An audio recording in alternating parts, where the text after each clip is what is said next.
Écoutez bien pour comprendre comment les primates et les singes sont des démons à respecter sous peine de vous faire balayer sauvagement. Les gorilles. Voici ce qu'il ne faut absolument pas faire avec eux. Ne les regardez pas droit dans les yeux ou ils vont vous les arracher à coups de patte dans la tronche. Ne sortez pas vos dents sales car vous n'en aurez plus après une bonne tarte dans la gueule aussi puissante qu'un coup de pelle. Ne battez pas votre torse pour l'imiter ou faire genre vous êtes costaud. Le gorille le prendra comme une humiliation et commencera lui-même à vous battre votre torse jusqu'à vous briser toutes vos côtes. Ne criez pas pour rien en agitant vos bras pour l'effrayer. Le seul truc effrayant qui arrivera c'est votre mort brutale qui sera annoncée aux infos. Il faut vous mettre en PLS de soumis et attendre que le gorille soit sûr que vous n'êtes qu'une petite merde insignifiant et il repartira continuer sa vie de végétarien pacifique dans le plus grand des calmes. Les gorilles sont des êtres qui symbolisent le mot balèze pour nous humains avec nos corps de fiottes car avec leurs 130 kg de muscles optimisés pour l'écrasement de tête de tout insolent dans les parages, ils pourraient facilement faire valser n'importe quel d'entre vous comme ici avec ce pauvre Gus qui était un peu trop près. Heureusement le gorille était d'humeur calme ce jour-là en s'arrêtant à la simple menace. Et bon c'est sûr il s'est chié dessus parce que pour vous le quantifier, les gorilles ont à peu près la force de presque une dizaine d'hommes combinés et une morsure aussi forte que celle d'un grizzly. Ne veux même pas leur casser les couilles car ça va mal finir. Petite anecdote pour vous bande d'ignorants, Mike Tyson, l'un des plus puissants boxeurs poids lourds de l'histoire, a un jour voulu payer 10 000 balles un gardien de zoo pour le laisser entrer dans une cage de gorille car il n'avait pas apprécié que ce gorille a maltraité un des petits et a donc voulu rentrer et casser la gueule du gorille. Heureusement que le garde du zoo a refusé car Mike Tyson, bien que l'un des humains les plus puissants à son pic de forme, serait fait broyer en un centième de seconde. Bref, les gorilles ont bien conscience de leurs patates, du coup ils sont avant tout pacifistes parce que faire le mariole et derrière se prendre une droite capable d'avoir son crâne brisé en one shot, croyez-moi ça force à d'abord faire preuve de diplomatie. Les chimpanzés sont réellement nos proches cousins car ils violentent non seulement les petits primates qu'ils trouvent pour les dévorer, mais aussi des groupes de gorilles comme le découvrent de plus en plus les biologistes car des groupes de chimpanzés ont été repérés en pleine guerre de territoire avec des groupes de gorilles qui avaient dans le passé attaqué des chimpanzés isolés. Sauf que la revanche est bel et bien un plat qui se mange froid car une fois que les chimpanzés ont décidé qu'il était temps de mettre un terme à l'insolence des gorilles, des groupes de plusieurs dizaines de chimpanzés musclés de 60 kg se lancent à l'assaut de gorilles qui sont eux moins d'une dizaine qui se font donc harceler, cogner, gifler, humilier et ça c'est pour les adultes car les chimpanzés derrière kidnappent des bébés et jeunes gorilles qui vont ensuite briser à coups de pattes jusqu'à ce que mort s'en suive pour punir les gorilles et leur signifier que chaque nouvelle tentative d'attaque contre des chimpanzés résultera en un de leurs bébés dont le cœur arrêtera de battre sous les coups dévastateurs de ces monstres qui n'ont pas le temps avec les conneries. Et quand il s'agit des humains, bien des histoires de chimpanzés élevés par des humains comme animaux de compagnie ou par des scientifiques existent. Les chimpanzés ont montré qu'ils n'étaient pas des petits toutous minous en s'attaquant à leurs maîtres qui ont eu soit un coup de maquillage sanguinaire avec une tête défigurée, soit une mort par violence pure et simple. Encore une fois, ces êtres nous ressemblent et nous sommes des monstres nous-mêmes, alors imaginez. Les bonobos sont des oufs qui vivent là où ils souhaitent qu'on leur foute la paix, c'est-à-dire dans les profondeurs des forêts d'Afrique centrale. Les êtres intelligents sont capables de reproduire et kiffer des choses bien humaines. Non mais Théma elle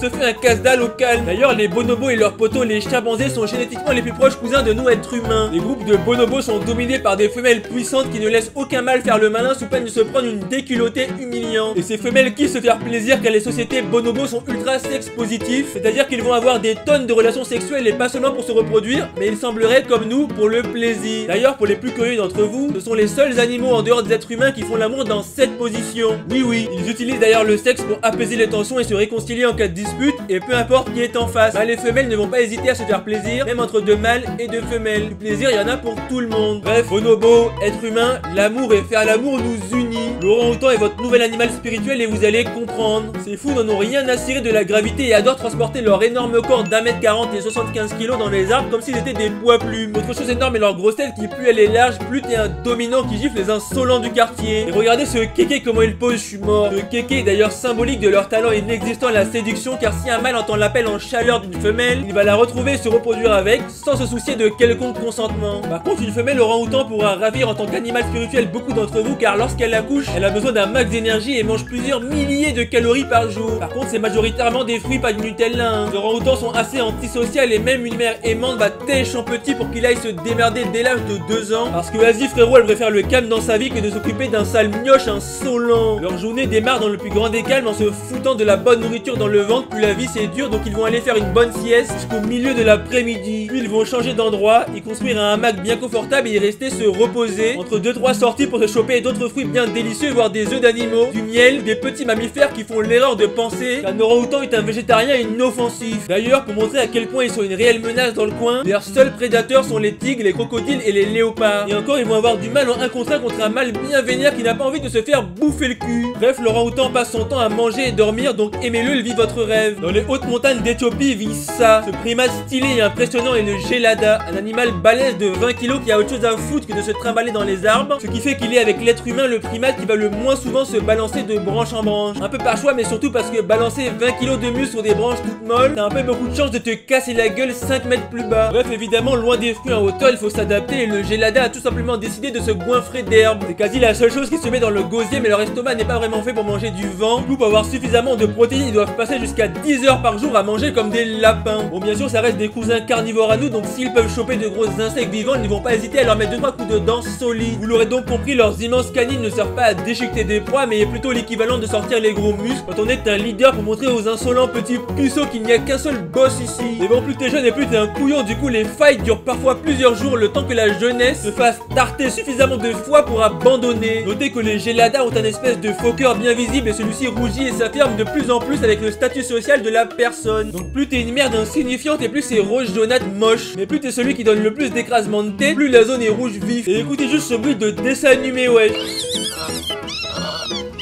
Les babouins ressemblent à de gentils êtres pacifiques qui bouffent des fruits et puis basta. Mais à l'inverse, du haut de leur groupe de plus de 400 individus sans réel chef ou leader, le règne qui met tout le monde d'accord est celui de la violence qui punira immédiatement tout bouffon qui viendrait faire le malin, soit extérieur ou intérieur au groupe. Il arrive notamment que des femelles se chamaillent entre elles et immédiatement un mâle puissant du groupe arrive et tarde violemment les éléments perturbateurs pour que tout le monde retourne au calme sans se disputer davantage. Bien que sévère, il faut comprendre qu'avec un énorme groupe, la cohésion ne fonctionnera que si ça ne gueule pas pour rien, ce qui affaiblirait l'ensemble du groupe, surtout lorsque d'autres troupes de babouins fâchés sont dans les parages car il faut être au top de sa forme, vu que ça va goumer salement dans des guerres éclairs de près de 1000 individus qui se foutent sur la tronche, qui n'ont aucune pitié envers des fils de p*** d'un autre groupe. Pour finir, même de petits singes sont de réels guerriers qui ont suffisamment de force pour vous démonter, car bien des vidéos nous arrivent d'un de la population par endroit est beaucoup trop en contact avec des insolents petits singes qui, des vidéos l'ont montré, peuvent vous arracher le scalp, c'est-à-dire arracher le haut de votre crâne car ils étaient frustrés de quelque chose. Ne pensez jamais au grand jamais que les singes sont inoffensifs, ils peuvent tous vous buter s'ils sont en colère, alors méfiez-vous toujours de ces animaux, certes très beaux et attendrissants, mais surtout violents et capables de vous défigurer car vous n'avez pas à manger pour eux. Allez, go cliquer sur cette prochaine vidéo de ouf!